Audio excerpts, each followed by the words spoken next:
Bapa. Kau memerintah alam semesta,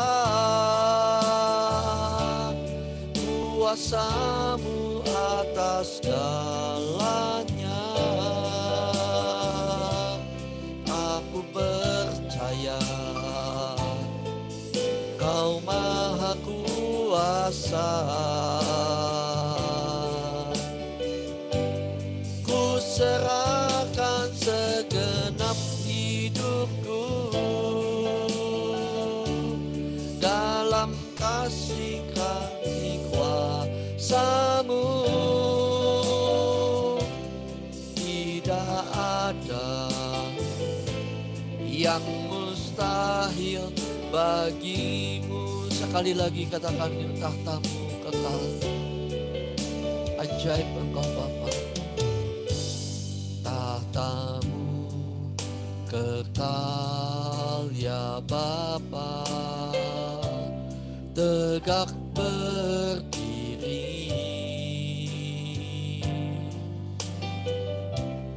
Dari kekal sampai kekal, kerajaan-Mu tetap selamanya.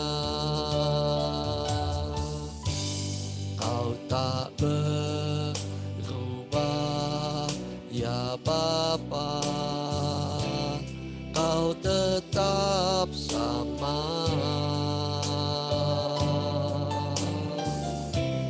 Dulu, sekarang, sampai selamanya, Engkau tidak berubah. Kau memerintah alam semesta, kuasa-Mu atas segalanya. Aku percaya Kau Maha Kuasa. Ku serahkan segenap hidupku dalam tangan kasih kuasa-Mu. Tidak ada yang mustahil bagimu. Kau memerintah, Kau memerintah alam semesta, kuasa-Mu atas segalanya. Aku percaya Kau Bapa kuasa. Ku serahkan segenap hidupku dalam tangan kasih kuasa-Mu. Tidak ada yang mustahil bagimu. Tidak ada yang mustahil bagimu. Kiranya pengurapan Bapa turun atas kami. Kalau ada sedikit hambatan Tuhan, kami juga percaya tidak akan mengganggu damai sejahtera kami. Dan biar setiap kami tetap ada di dalam kendali-Mu ya Bapa. Dan kami bawa segala sesuatu yang di dalam tangan-Mu. Dan kami serahkan di dalam nama Tuhan Yesus. Kami berdoa. Amin. Shalom sekali lagi semua, teman-teman semua. Semua baik ya. Saya sekali lagi mohon maaf ada keterlambatan. Dan untuk teman-teman saya yang di Zoom, mohon maaf juga. Mungkin live streamingnya nanti nyusul. Karena ada sedikit hambatan dan nggak tahu kenapa ada sedikit masalah ya. Oke teman-teman semua, kita akan lanjutkan lagi pelajaran PA kita minggu lalu. Ya, waktu minggu lalu kita bicara tentang siapa yang ada di dalam kerajaan Allah. Siapa yang ada di dalam kerajaan Allah. Yaitu yang pertama mereka yang diperintah dan mereka yang memerintah. Ya. Nah setelah kita mengerti tentang hal ini, berarti yang diperintah kita tahu ada rakyat. Siapakah rakyat ini? Di dalam kitab Wahyu dijelaskan di situ bahwa nanti akan ada pengadilan Tuhan, ada 2 kitab. Satu kitab yang lain dan satunya lagi kitab kehidupan. Kitab kehidupan khusus untuk mereka yang percaya kepada Tuhan Yesus. Khusus mereka yang benar-benar menerima Yesus dan khusus mereka yang menerima anugerah. Banyak orang berpikir begini, bahwa menerima anugerah itu gampang. Waktu saya renungan ini, ternyata nggak gampang. Justru pada saat kita menerima anugerah, pada saat itulah Tuhan menuntut tanggung jawab. Betul? Nggak main-main loh. Saya merenungkan begini, saudara. Orang bilang, oh kekristenan itu hanya anugerah aja. Terima aja kasih karunia. Sudah cukup terima aja. Nggak usah apa-apa lagi. Nanti Tuhan tinggal bawa ke surga, tinggal naik ke surga, mati, tinggal langsung masuk surga. Itu kasih di dalam Tuhan, yang dikasih oleh Tuhan, satu hal. Ketika saya mempersiapkan ini, bahkan pemikiran saya menjadi terbalik. Pikiran saya menjadi terbalik dengan arti seperti bahwa orang yang menerima anugerah itu lebih berat penghakimannya karena itu dituntut tanggung jawab. Jadi jangan main-main. Justru lebih baik orang yang tidak menerima anugerah tetapi hidupnya benar, hidupnya melakukan perbuatan, mengasihi sesama. Kan Tuhan Yesus mengajarkan bahwa kita harus mengasihi sesama kita kan. Tuhan kasih Tuhan Allahmu dan kasih sesamamu. Nah, mendefinisi kasih sesama itu banyak hal. Tetapi saudaraku, pada saat kita tidak percaya Yesus tetapi mengasihi sesama, tentu sekali lagi kalau mereka tidak mendengar Injil. Kalau di daerah di pedalaman, di mana tidak mendengarkan Injil. Tapi yang mendengarkan Injil tetap dituntut. Karena mereka yang sudah mendengarkan Injil, mereka itulah yang menerima anugerah. Yesus itu memang disebut dengan sang anugerah. Nah, mereka yang tidak mendengarkan Injil, mereka melakukan perbuatan yang baik, atau mereka beragama lain, dan mereka melakukan perbuatan yang baik. Mereka yang tidak menghina Yesus, itu sebetulnya sudah mereka menerima Yesus. Betul enggak? Hanya tidak menerima secara seperti orang Kristen, terima masuk hati, enggak. Terus banyak kok agama-agama lain yang tidak menghina Yesus. Kalau yang namanya udah menghina Yesus, ya sudah itu mati deh. Ya, tapi mereka bertoleransi. Mereka hidup sesuai dengan Alkitabnya, kitabnya sendiri, lalu mereka hidup sesuai dengan perbuatan-perbuatan yang baik. Kok banyak kok orang-orang yang demikian? Oh, dia pengikut Yesus loh. Kita harus hormati dia, kita pun harus baik dengan dia. Makanya GSKI mengajarkan, jangan kita ngurusin agama orang. Percuma kita mau berdebat apapun juga, karena mereka punya pola pikir yang lain. Betul? Jadi kita lebih baik nggak usah. Oh, nanti ada agama A. Oh, udah senang kita berdebat. Enggak. Kita sudah enggak. Bukan waktunya untuk perdebatan seperti itu. Karena percuma, tunggal apa percuma. Di dalam orang Kristennya sendiri udah pusing sekarang. Ya kan? Nah, apalagi dengan yang di luar percuma. Janganlah kita debat-debat seperti itu. Karena kenapa? Karena orang yang tidak menjadi lawan Kristus. Makanya ada di dalam Alkitab ketika Tuhan Yesus bilang, ada orang tuh yang menyembuhkan pakai nama-nama Yesus gitu kan. Dia kan tidak kenal Tuhan kan. Tapi kok bisa gitu. Ya. Karena mereka bukan seteru salib Kristus. Walaupun mereka tidak percaya, walaupun mereka bukan beragama Kristen, tetapi karena mereka dalam perbuatan mereka menghargai, menghormati, masuk surga enggak? Masuk.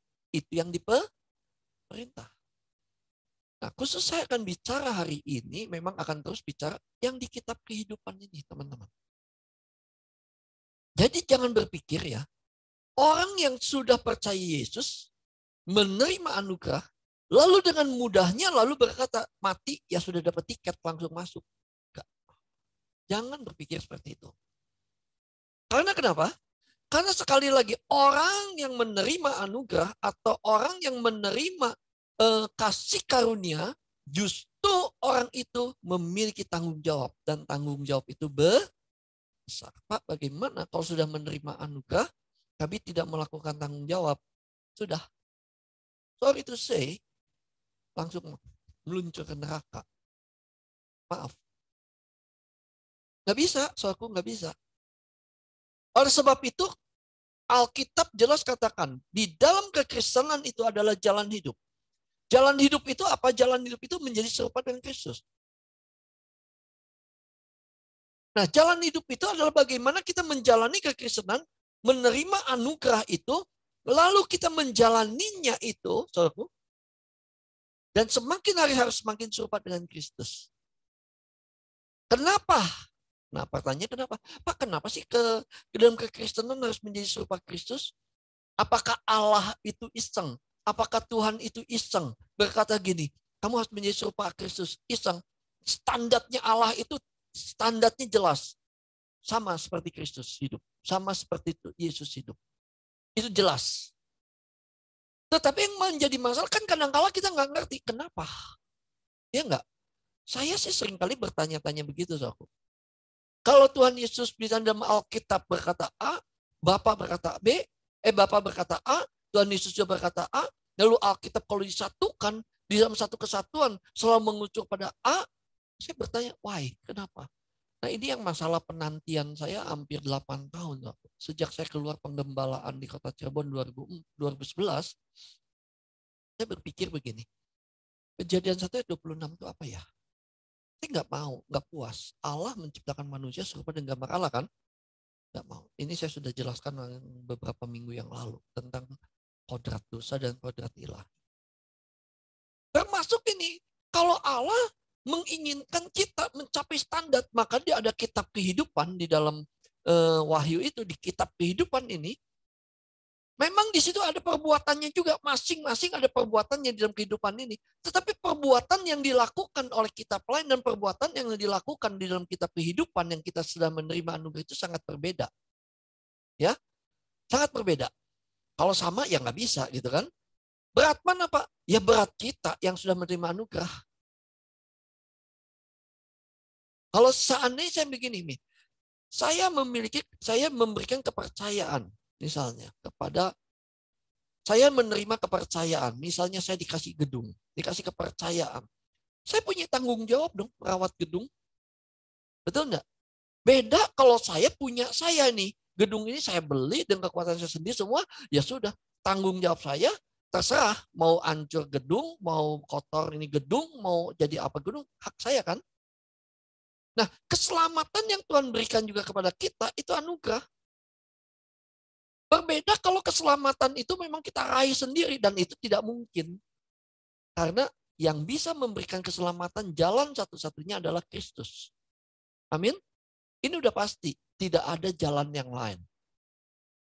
Tetapi keselamatan di luar Kristen bisa nggak? Bisa, yaitu dengan melakukan perbuatan baik dan tidak menjadi seteru Kristus. Itu yang paling penting. Tidak menjadi seteru Kristus. Ya, ngerti ya? Nah, yang menjadi masalah untuk apa? Untuk apa sih kita harus serupa Kristus itu untuk apa? Keselamatan itu adalah dikembalikannya manusia kepada rancangan Allah semula. Betul? Nah, masalahnya untuk apa? Pertanyaannya itu. Untuk apa? Ternyata, jawabannya kan kalau nggak salah minggu kemarin saya sudah saya sampaikan. Ternyata, saudaraku, akhir daripada semuanya ini, ending daripada semuanya ini, Allah akan membangun langit baru dan bumi yang baru. Allah akan membuat kembali langit baru dan bumi yang baru. Dan Allah sedang membuat lagi satu kerajaan di mana Yesus sebagai Tuhan dan Raja kita. Amin. Yuk coba buka lagi Wahyu 5 ayat yang 10. Wahyu 5 ayat yang ke-10. Sudah? Yuk kalau sudah kita baca ya.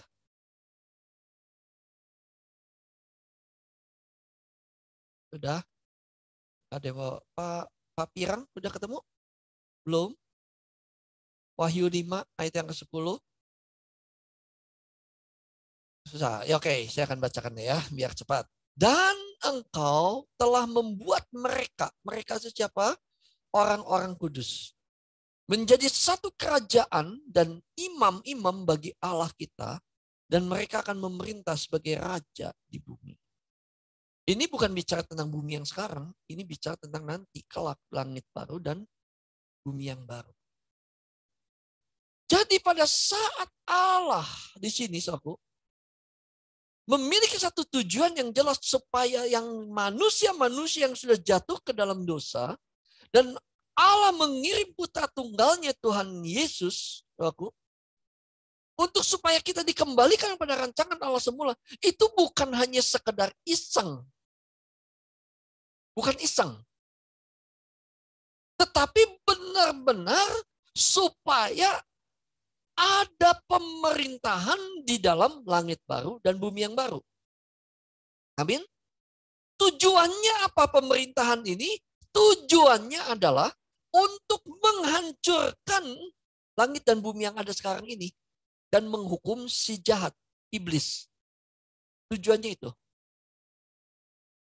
Sehingga ada satu perbandingan, ternyata masih ada nih orang-orang yang taat. Ini yang namanya corpus delicti. Ini yang namanya corpus delicti. Ini yang namanya corpus delicti. Jadi ada orang-orang yang iblis berkata, mungkin berkata gini, kan bukti nggak ada yang taat. Bahkan Yesus ketika dia akan memulai pelayanannya, iblis berusaha menghantam ketaatan Tuhan Yesus. Ya kan? Tetapi, saudara perhatikan baik-baik, Yesus taat. Bahkan sampai mati, bahkan sampai titik darah terakhir, Yesus tetap taat. Ini luar biasa loh. Nah sekarang, kalau kita mau menjadi serupa dengan Kristus, ketaatan yang dilakukan oleh Tuhan Yesus, kalau Tuhan Yesus kan sekarang sudah menjadi Tuhan dan Raja kan, ketaatan yang dilakukan oleh Yesus, oleh Kristus, bisa nggak kita ikutin? Maka kalau lagu di dalam lagu Setiap Perjamuan Kudus kan, kesetiaanmu, kesetiaanku. Itu saya lupa aja, suruh diganti aja tuh kata-katanya, lupa aja. Jadi di situ ada lagu kesetiaanmu, kesetiaanku. Ketaatan Yesus, ketaatan kita.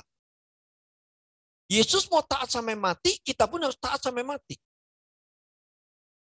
Tapi berbeda, jangan berpikir bahwa Yesus mati di salib, kita harus mati di salib. Bukan caranya, tetapi berbicara tentang ketaatannya, tentang esensinya. Jelas?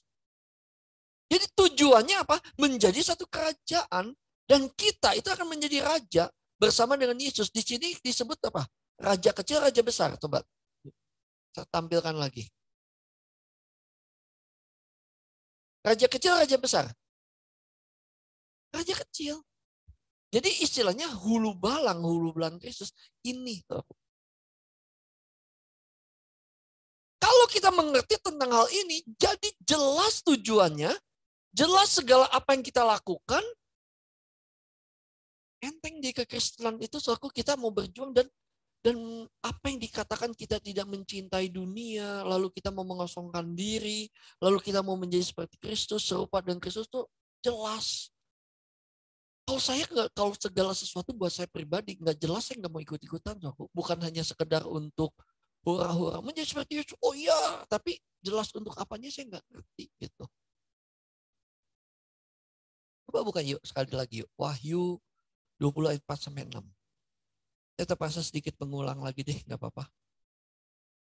Wahyu 20 ayat 4 sampai 6.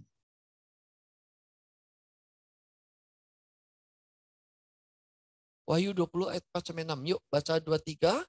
Lalu aku melihat tahta-tahta dan orang-orang yang duduk di atasnya. Kepada mereka diserahkan kuasa untuk menghakimi.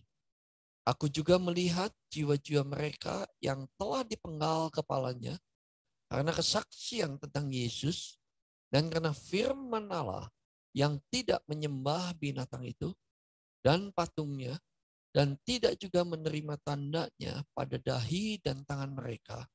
Dan mereka hidup kembali dan memerintah sebagai raja bersama-sama dengan Kristus untuk masa 1000 tahun. Tetapi orang-orang mati yang lain tidak bangkit sebelum berakhir masa 1000 tahun ini. Inilah kebangkitan pertama. Ayat 6, berbahagialah dan kuduslah ia yang mendapat bagian dalam kebangkitan pertama itu. Kebangkitan yang kedua tidak berkuasa lagi atas mereka, tetapi mereka akan menjadi imam-imam Allah dan Kristus. Dan mereka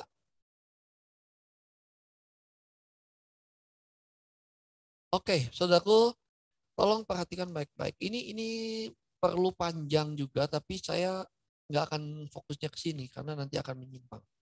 Di sini ada kebangkitan pertama, nanti ada kebangkitan kedua. Saya baru mendapat pencerahan, benar-benar ini mendapat pencerahan. Dulu saya berbeda berpikir. Tetapi sekarang bicara tentang kebangkitan pertama ini adalah kebangkitan ketika Tuhan Yesus mati. Di dalam Wahyu pasal yang ke-25, kalau nggak salah, ketika Tuhan Yesus mati, maka kubur terbelah dan banyak orang kudus bangkit. Betul nggak? Itu kebangkitan pertama.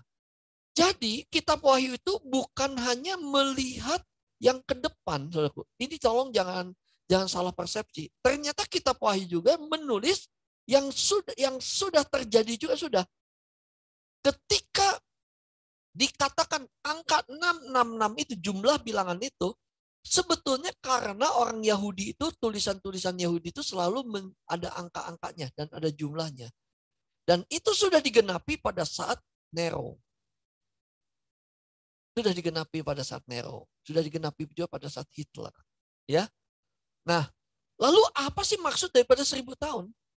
Dulu saya berpikir memang 1000 tahun ada di bumi, 1000 tahun. Tapi dipikir-pikir begini loh. Saudara pernah mengerti nggak kekekalan itu apa? Kira-kira kekekalan itu apa? Selamanya itu apa? Tidak mengalami kematian, kenapa? Kalau yang namanya mengalami kematian ada batas waktu kan? Kekal itu tidak ada batas waktu kan? Berarti kehidupan kekal itu tidak dikuasai oleh waktu. Setuju enggak? Betul? Nah, penglihatan daripada si Yohanes ini, dia berkata 1000 tahun itu, dia melihat itu tidak bisa diucapkan sebetulnya. Tetapi karena dia masih ada di dalam posisi di dunia ini, masih ada dia dalam penglihatan itu, lalu dianggap 1000 tahun. Karena penglihatan itu karena dia masih dalam konsep berpikir, masih ada di dunia, masih dikuasai waktu. Jelas nggak? Ya. Tetapi ketika nanti sebetulnya ini bukan masalah hanya 1000 tahun, karena nanti tidak akan ada lagi waktu. Kita tidak dikuasai oleh waktu. Jelas? Ya. Jadi kalau tadi di Pak Lukas bilang ngomong apa? Bahwa tidak ada kematian. Ya memang karena kita sudah nggak ada lagi waktu dibatasi. Makanya kebinasaan api kekal itu juga tidak ada waktu. Sampai kapan? Ya nggak ada waktu. Kalau sekarang ini waktu dibikin karena Allah menciptakan siang dan malam. Ketika Allah menciptakan siang malam, waktu itu menguasai manusia kan? Walaupun Adam, Hawa, walaupun yang paling panjang Metusalah hampir 1000 tahun usianya, tetap ada waktu dia mati. Gitu. Jelas nggak teman-teman? Ya. Nah, jadi 1000 tahun ini memang waktu itu penglihatan itu mungkin masih bingung dia. Ini mau dibahasakan apa? Akhirnya dibahasakanlah 1000 tahun. Jadi raja. Mereka akan memerintah.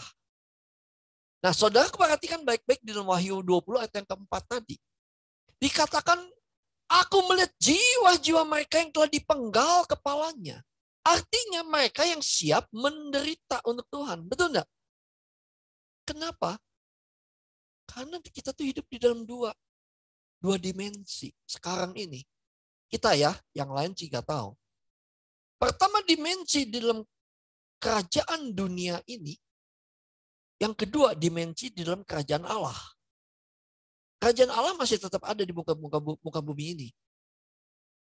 Kalau kita menjadi warga kerajaan Allah, dimensi yang pertama kerajaan dunia pasti nggak suka kita.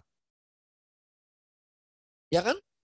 Dan kalau kita masuk dalam dimensi kerajaan Allah, jangan pernah kita berkhianat kepada kerajaan Allah pada saat kita dengan cara mencintai kerajaan dunia ini. Saudara paham? Tetapi pada saat kita mencintai dunia ini, kita sudah berkhianat kepada kerajaan Allah. Jadi saya tanya, susah nggak sekarang kalau kita ikut Tuhan? Jadi jangan enak aja, anugerah, selesai. Selesai. Enggak. Anugerah itu adalah titik awal kita untuk kita memerintah bersama dengan Kristus. Tapi sebelum kita memerintah, ada satu proses yang cukup panjang. Makanya Yohanes 14 ayat 6 bilang apa? Hodos, akulah jalan dan kebenaran dan hidup. Yang di mana? Yang di Zoom jelas nggak suara saya? Yang jelas boleh angkat tangan? Jelas ya? Jelas Pak, jelas. Jadi saudaraku, ketika saya mengerti tentang hal ini, jujur loh, semakin saya rasanya udah nggak akan bisa balik lagi mencintai dunia. Benar. Tetapi kalau orang yang masih bisa mencintai dunia, oke lah, itu namanya proses. Dia belum bisa memahami kerajaan Allah yang sesungguhnya.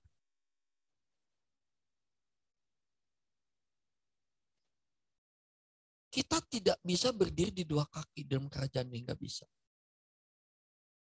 Memerintah, yang kita ya, atau enggak?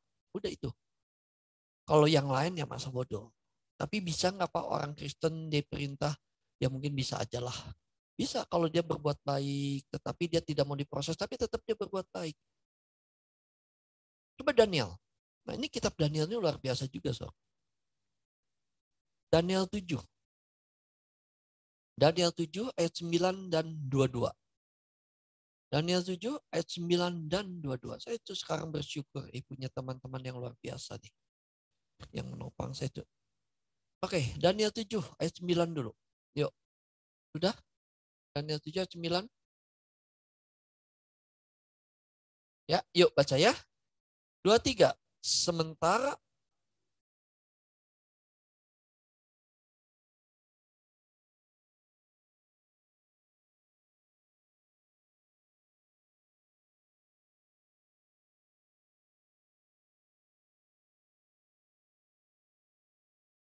api yang sementara aku terus melihat di penglihatan Daniel, tahta-tahta diletakkan lalu duduklah yang lanjut usianya. Siapa ini? Ini adalah Tuhan Yesus.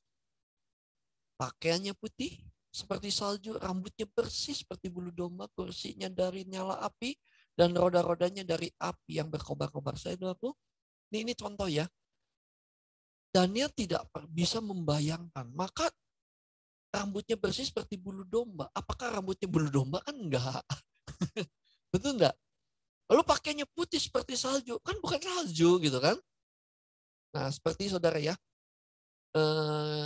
Aduh puji Tuhan ya. Kalau memang Tuhan berkehendak nanti Februari jadi ke Israel ya. Haleluya. Yang di Zoom boleh daftar. Nanti udah kita siapin. Saudara enggak, di dalam Alkitab bahwa Yohanes Pembaptis makannya apa? Belalang dan apa? Saudaraku, kalau kita ke Israel baru ngerti loh. Itu bukan belalang. Jadi bukan belalang dimakanin gitu. Itu ada yang lain, makanan, cuman makanan khusus. Nanti kalau ke Israel ya jangan saya buka di sini. Kalau enggak nanti nggak jadi berangkat tadi. Nggak penasaran. Jadi, saya kasih di dalam Tuhan. Di sini Daniel pun melihat yang lanjut usianya. Sepertinya Tuhan Yesus itu sudah tua banget, betul nggak? Padahal belum lahir kan waktu itu. Nah ini hanya penglihatan. Coba lanjut ayat yang ke-22 adik. Ayat yang ke-22. Udah? Yuk. 2, 3. Sampai yang lanjut usianya itu datang dan keadilan diberikan kepada orang-orang kudus, milik yang maha tinggi, dan waktunya datang. Aduh, ini Daniel loh. Sampai Tuhan Yesus datang, ini bisa datang yang kedua kali atau datang yang pertama. Kalau buat saya bisa terjadi yang pertama, dia membawa misi kerajaan Allah kan? Betul? Dan keadilan diberikan kepada orang kudus.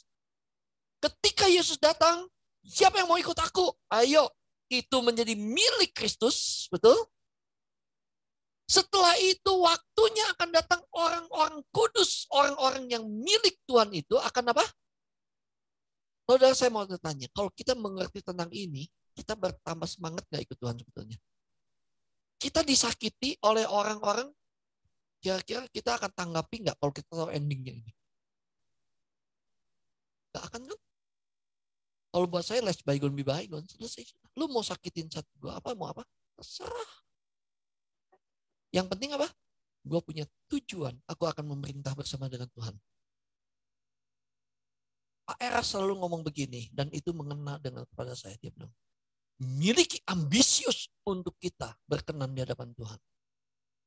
Jangan di dunia ini, betul nggak? Miliki ambisius, ambisi untuk berkenan di hadapan Tuhan. Kenapa? Karena saudaraku, kita juga harus meningkatkan karir kita nanti di pemerintahan kerajaan Allah. Tapi tentunya, kalau dibilang diberikan keadilan kepada orang-orang kudus, berarti kita diperlakukan tidak adil. Coba lihat lagi ayat yang ke-22. Sampai yang lanjut usianya itu datang. Nah, dan keadilan, kalau keadilan diberikan berarti sebelumnya dia tidak mendapat adil kan? Dunia ini kan? Wow, keren loh. Terus terang aku, ini baru saya dibuka Tuhan. Baru ini. Ketika saya baca juga mendetil, saya bilang, ya ampun Tuhan, saya lagi persiapan aja tidak melihat hal ini. Berarti apa? Biar bagaimanapun juga, untuk kita bisa memberita bersama dengan Tuhan. Jangan kita mencintai dunia ini, rela menderita untuk Tuhan. Disakiti, jangan kita membalas.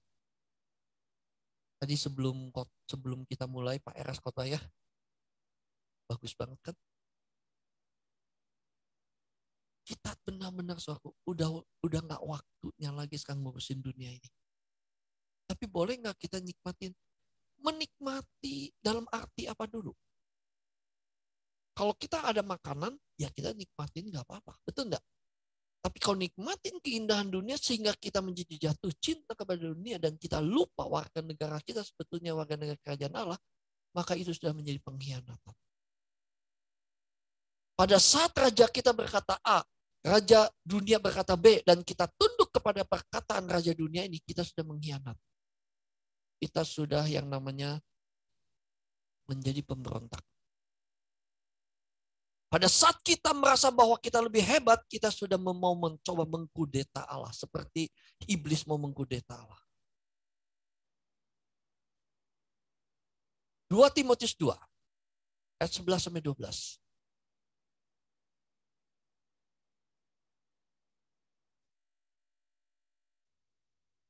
Dua Timotius 2, ayat 11 dan 12. Dah, yuk baca ya. 2, 3. Benarlah jika kita pun jika kita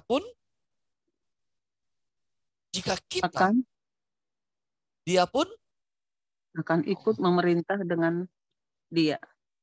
Saya mau tanya, Jika cukup kita nggak? Penjelasan Alkitab ini sudah bisa cukup nggak? Udah lebih dari cukup dong. Betul nggak? Jadi apa sih sekarang ini begitu banyak pengajaran-pengajaran yang tentang kasih karunia, apalagi hypergrace, selalu apalagi tentang keduniawian, hidup-hidup dengan keduniawian. Di sini benarlah perkataan ini jika kita apa? mati.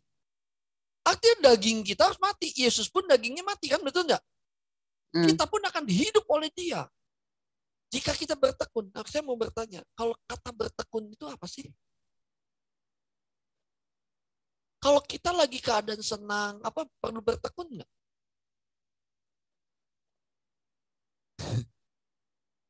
Ini teman-teman lagi mau ke Israel, ini bertekun semua nih. Setiap bulan itu nabung ini. Silakan Bapak-bapak kalau mau bertekun silakan boleh. Nanti Februari kemungkinan. Tapi kalau orang yang udah punya duit sekian ratus miliar ke Israel, besok aja gue bisa. Nggak usah doa kan, betul nggak? Tapi kayak kita, kayak tadi istri saya juga bilang begini, Pi, ke Israel ya. Kalau untuk nabung kayaknya nggak bisa. Percaya deh, tepat pada waktunya kita. Betul nggak? Kita bertekun. Nah, kata bertekun di sini kan berarti something, sesuatu yang menjadi tekanan kita, penderitaan kita, dan kita bisa lalui itu. Pada saat kita bisa lalui itu, bersama dengan Yesus kita mati, kita akan bangkit juga bersama dengan Kristus. Itu arti daripada baptisan. Maka baptisan itu sekarang saya tidak mau main-main lagi. Kita pun akan memerintah dengan Dia. Nah ini loh, saudaraku. Jadi sebenarnya kekristenan itu sudah jelas. Siapa yang menyangkal dia, ya dia juga akan menyangkal. Menyangkal dalam arti apa? Kalau kita tidak mau mengakui dia sebagai Tuhan. Kenapa? Bagaimana caranya kita tidak mengakui dia sebagai Tuhan? Kita tidak mau taat kepada dia sebagai Tuhan. Betul enggak? Tuhan itu kan Tuhan. Kalau Tuhan bilang begini, kamu hidup kudus. Mau tidak mau kudus. Kalau Tuhan bilang jangan kamu sakit hati. Mau tidak mau nggak boleh sakit hati. Kalau Tuhan bilang jaga perkataanmu, mau nggak mau kita harus jaga perkataan. Kalau Tuhan bilang kasihilah musuhmu, mau tidak mau kita harus mengasihi. Oh haleluya. Tapi semua itu mudah nggak? Kenapa? Karena kita lagi ada dipengaruhi oleh kerajaan dunia. Makanya bagaimana supaya kita lepaskan itu, so kosongkan diri kita. Kadangkala Allah izinkan loh. Benar, Allah izinkan. Kalau kita benar-benar mau memerintah bersama dengan Tuhan Yesus, mau tidak mau kita harus menjadikan dia raja. Kalau kita tidak menjadikan dia raja, hanya mimpi di negeri dongeng. Dan menganggap kerajaan Allah itu adalah dongeng. Kan banyak orang ya, hari ini lebih suka, lebih senang taat kepada manusia, taat kepada dunia ini. Betul enggak, saudara? Yuk coba kita kalau perhatikan baik-baik, saudara. Gampang banget. Kita ada tugas di dalam, misalnya ini ada PA ini. Padahal kita bisa ikut PA dengan bukan korban kan sebetulnya, kita bisa sampingkan ini. Betul enggak? Tapi berapa banyak lebih memilih ini daripada memilih PA mendengar ini. Apalagi kalau beritanya tidak menyukakan hati. Tapi padahal saya sendiri tuh diberkati banget loh. Jujur. Ini di hati Anda teman-temannya semua. Daniel tadi aja saya baru dibuka ini tadi. Ini lagi ngomong itu langsung dibuka. Jadi jangan berharap keadilan pada dunia ini. Mau memerintah? Ini yang harus menjadi visi utama kita. Dan hidup kita itu harus benar-benar mencerminkan bahwa kita layak memerintah bersama dengan Tuhan. Kalau enggak ya percuma. Baru-baru ini, hari ini kita mendengar satu berita kan. Bapak siapa Buya Syafi'i ya. Saya kagum loh. Kagum loh. Ini orang ini baik. Di pandangan umum ya. Tapi baik. Saya melihat dia sederhana sekali. Dia tidak mau ada kawas. Pernah satu kali saya lihat dia naik bis. Dan orangnya low profile. Dan dia menjadi bapak bangsa, saya akui itu. Maka banyak yang kehilangan. Pengajarannya, kebangsaannya, semuanya. Itu saya kagum kepada dia. Nah, sikap inilah akan melatih kita untuk supaya kita pun nanti bisa menghargai orang-orang yang ada kelak nanti di kerajaan di langit baru bumi baru. Betul enggak? Kalau hari ini kita tidak bisa menghargai orang-orang yang dalam tanda petik kita juga nggak tahu seperti apa kelaknya, tapi kan tetap apa yang akan dilakukan nanti kelak di langit baru dan bumi yang baru di dalam kerajaan Allah, ini pun harus dilakukan di sini. Kita nggak boleh sembarang menghujat, nggak boleh sembarang ngomongin orang, tidak boleh. Sudah stop. Yuk katakan amin. Jadi kita udah, kalau saya punya satu visi sekarang, aku mau memerintah.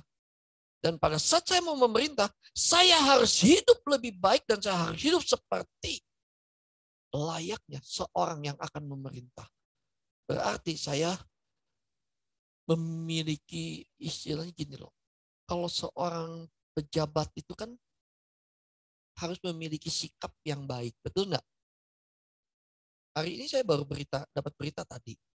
Seorang pimpinan DPR, anggota DPR bukan pimpinan, menampar 4 kali. Gara-gara masuk ke restoran, lalu ada meja katanya udah lama nunggu, lalu reservasi, manajernya didatangin, hanya masalah itu ditampar. Sekarang si DPR ini bilang saya tidak tampar, si manajer ini bilang nampar. Mana yang benar saya nggak tahu, itu bukan urusan saya gitu. Cuman di sini saya belajar, seorang public figure di dalam kerajaan Allah itu harus jaga sikap. Belajarnya di mana sekarang? Maka saya sebagai hari ini saya tidak menjadi public figure, bukan maksud saya ke sana, tetapi saya sebagai hamba Tuhan, sebagai gembala, sebagai pendeta, sebenarnya hamba Tuhan jaga sikap kita. Kita harus jaga sikap, saudara. Dan sekarang saya cukup malas kalau kumpul-kumpul ngomong-ngomong yang enggak malas saya. Lebih baik saya nggak kumpul, lebih baik makan, kita makan juga, kita benar-benar bisa ngobrol yang bermanfaat. Betul enggak? Karena kita harus jaga sikap. Nah sekarang anggota DPR cuman begitu. Masuk ke TV, masuk TV yang besar, Metro TV, segala pemberitaan ini kemana-mana. Karena dia tidak bisa jaga sikap, benar atau salahnya masa bodoh, betul enggak? Nah inilah aku. Oleh sebab itu kita benar-benar harus menjaga sikap dalam hidup di dalam dunia ini. Keterlambatan hari ini saya juga tidak bisa lanjutkan karena sudah terlalu malam. Tapi minggu depan saya akan lanjutkan lagi. Ya, bagaimana kita bisa mencapai standar itu? Syarat kita memerintah itu seperti apa? So selama kita ada hidup di dalam dunia ini, ini kesempatan. Makanya jangan nggak tahu sudah ada di YouTube atau nggak tentang School of Life. Ini selalu saya bilang School of Life. Kita menerima anugerah. Pada saat kita sudah menerima anugerah, kita sedang masuk sekolah kehidupan. Sekolah kehidupan ini akan memoles kita, menjadikan batin kita tuh indah. Ya, batin kita menjadi indah, nanti kelak kita akan bersama-sama dengan Yesus memerintah. Itu lagunya kemarin ya, yang hari Kamis ya. Batin kita diperindah ya. Lagunya apa ya kemarin tuh? Lagi Kamis lagi apa ya Pak Adik? Indah di matamu ya.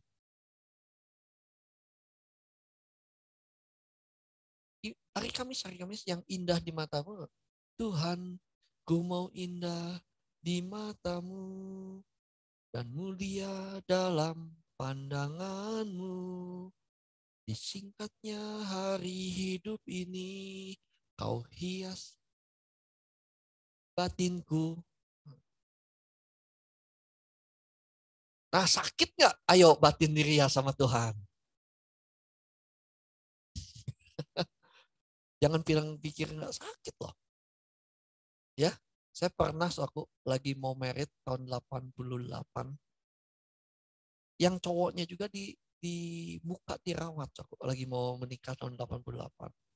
Saya pikir tuh enak banget loh. Dibersihin muka tuh. Dia dikasih jatah kok nggak salah tuh 2 atau 3 kali. kayaknya enak ya digitu-gitu muka tuh gitu satu. Ketika saya lagi dirawat, dipencetin lu semua. Wah, udah dipencetin begitu, di masker, udah di masker tuh diuap. Waduh, nafas itu susah, panas.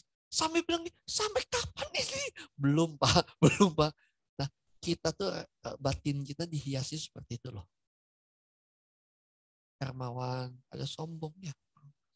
Kan sakit Hermawan, kamu begini pangkas. Hermawan, kamu masih ini difitnah orang. Oh Tuhan. Tapi setiap hari Tuhan, Tuhan, Tuhan. Tapi pada saat aku rela Tuhan. Aku rela batinku. Siapa yang mau angkat pujian nih? Ku rela batinku kau hiasi. Sekali lagi. Ku rela batinku. Asal nyanyi atau bener doa kita nih? Minggu depan saya akan bicara tentang bagaimana kita harus menjadi mempersiapkan diri untuk memerintah. Amin, saudara. Bapa, ku mau indah di matamu dan mulia dalam pandanganmu. Disingkatnya hari hidup ini, rela batinku. Sekali lagi ya, katakan Bapa. Ku mau indah di matamu dan mulia dalam pandanganmu. Singkatnya hari hidup ini, ku rela batinku kau hiasi seperti Yesus, seperti Yesus, seperti Yesus, seperti Yesus, pokok keselamatanku, seperti Yesus, seperti Yesus, yang selalu menyenangkan hatimu. Syarat untuk memerintah bersama dengan Tuhan Yesus memang standarnya ada standarnya. Nah, ini yang akan minggu depan yang akan saya sampaikan. Dan bersyukur suatu saya itu benar-benar bersyukur yang kemarin saya Kamis katakan. Rasanya ya suatu kita jangan menjadi musuh dalam selimutnya Allah. Kenapa? Allah tuh benar-benar sudah, kalau bahasa saya manusia ya, memang sebagai bahasa manusia, Allah tuh sudah habis-habisan bagaimana untuk supaya manusia diselamatkan. Maka keselamatan itu adalah usaha Allah supaya manusia dikembalikan kepada rancangannya semula. Sampai Allah berikan putra tunggalnya kepada kita. Dan puji Tuhan putra tunggalnya menang, taat, menjadi corpus delicti. Ini yang menjadi standar. Nah, untuk mencapai standarnya ini nggak bisa main-main. Saya pernah ngobrol dengan Pak Setiawan. Ketika satu bahan akan dibuat di bentuk lemari, ukuran berapa bahan itu terlalu panjang, bahan itu harus diapain? Dipotong. Setelah dipotong diapain? Dihalusin kan? Betul nggak? Dihalusin. Ketika kita menganggap diri kita itu sesuatu banget, Tuhan itu akan potong. Bahkan mungkin Tuhan akan pakai orang-orang yang menurut kita lebih rendah daripada kita. Saya merenungkan satu hal. Jangan pernah menganggap orang lain rendah karena Tuhan kadang-kadang memakai orang yang rendah itu untuk membentuk kita. Jangan menganggap bahwa kita lebih tinggi daripada orang A, orang B, orang C. Jangan. Karena yang bisa berhak menilai itu adalah Allah sendiri. Amin. Karena kadang-kadang Allah berperkara loh dengan hati kita. Sejak saya berdoa sampai 1-2 tahun ini, Allah perkarakan hatiku. Aku memperkarakan hatiku di hadapan Allah. Wah, ngeri aku. Kadang-kadang kita merasa gengsi. Pertama kali saya pelayanan sebagai full timer, aku. Ketika saya menjadi pimpinan bank, pakai dasi, supir, ada supirnya, buka pintu, dibukain, mau masuk pintu sudah dibuka, tutup pintu. Saya ke gereja, waktu itu mau belum full timer, ke gereja, satpam udah nunggu, shalom, Pak, bukan satpam itu nggak pakai shalom karena orang agama lain. Selamat pagi, selamat siang Pak Hermawan, gimana kabarnya? Begitu saya tahun 98 tanggal 2 Januari, saya full timer, memutuskan itu full timer. Pak Hermawan sekarang full timer, ya maaf Pak, parkirnya di ujung. Sakit gak? 1 minggu sebelumnya masih hormat-hormat kepada saya. Tetapi begitu saya sudah full timer, dia tahu. Ini udah menjadi karyawan gereja. Di situ saya belajar, saudaraku. Dan itu proses dari tahun 98 sampai sekarang seringkali kita diperlakukan oleh orang-orang yang ada di bawah kita. Diperlakukan orang-orang yang maaf, mungkin menurut pemikiran saya adalah masih level di bawah. Tetapi kadang-kala Tuhan memakai itu supaya memangkas diri kita. Supaya apa? Tepat seperti Kristus. Sama seperti Kristus. Tepat standarnya. Karena Tuhan Yesus, ini contoh ya. Tingginya 1,7, kita pun harus 1,7. Tidak boleh lebih 1 mili pun juga. Anggap. Tuhan Yesus pipinya bagus, kita pun pipinya harus bagus. Ilustrasi saja. Jadi ketika saya direndahkan oleh orang, diomongin oleh orang apa, saya harus berani loh. Sikap saya itu harus berani loh. Tuhan, berarti Tuhan sedang memangkas kemarahan, gengsi saya, ego saya. Setuju katakan? Berulang kali kok. Kalau saya memiliki satu pemikiran, saya tuh di dalam keluarga tuh kepala keluarga loh. Saya tuh yang cari duit, kepala keluarga. Istri itu harus tunduk sama suami. Tapi berapa kali istri saya itu memperlakukan saya tidak sengaja. Karena istri saya sudah tahu kebenaran. Seolah-olah dalam tanda petik menekan, menghina saya sebagai kepala keluarga.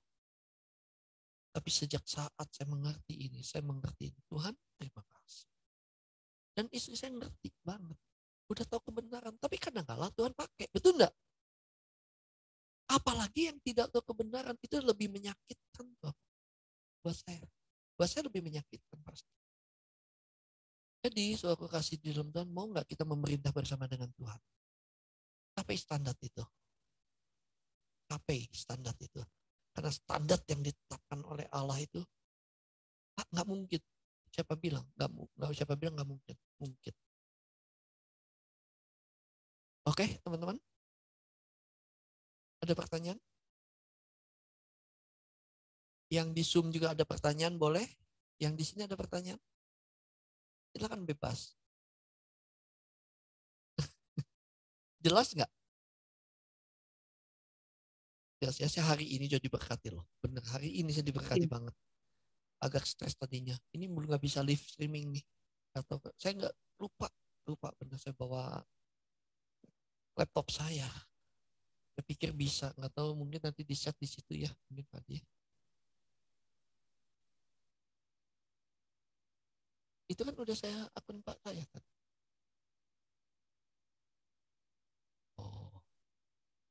Oh masih akun saya ya. Gak apa-apa, next time ya. Yuk, Bapa, ku mau indah di matamu dan mulia dalam pandanganmu. Disingkatnya hari hidup ini, ku rela batinku kau hiasi. Bapa, ku mau indah mau indah di matamu dan mulia dalam pandanganmu. Disingkatnya hari hidup ini, ku rela batinku. Siapa yang mau menjadi seperti Yesus? Seperti Yesus, angkat tangan kita. Seperti Yesus, seperti Yesus, pokok keselamatanku. Seperti Yesus, seperti Yesus, yang selalu menyenangkan hatimu. Seperti Yesus, seperti Yesus, seperti Yesus, seperti Yesus, pokok keselamatanku. Seperti Yesus, seperti Yesus, yang selalu menyukakan. Bapa, terima kasih untuk pendalaman Alkitab pada malam hari ini. Kiranya Bapa memberkati apa yang disampaikan, dan biar setiap kami semakin kami kokoh, semakin kami kuat akan panggilan Bapa. Terima kasih kami sudah menerima anugerah, dan kami mau Tuhan bertanggung jawab atas anugerah itu. Berkati anak-anak-Mu, berkati semua Tuhan. Kami bersyukur semuanya. Berkati untuk anak-anak-Mu, teman-teman kami yang ada di Zoom, yang mengikuti Zoom maupun yang ada di tempat ini. Bapa, semuanya di dalam kasih setia-Mu. Di dalam nama Tuhan Yesus kami berdoa. Amin. Puji Tuhan untuk semua yang di Zoom juga. Tuhan Yesus memberkati. Ya, makasih Pak Hermawan. Makasih Pak. Tuhan berkati. Makasih, Ya, Pak. Ibu Ani, Tuhan Selamat berkati. malam semua. Tuhan berkati Handri, ya semua. Tuhan berkati sampai minggu depan ya. Makasih Pi. Ayo, Iya, bye. Pak. Bye.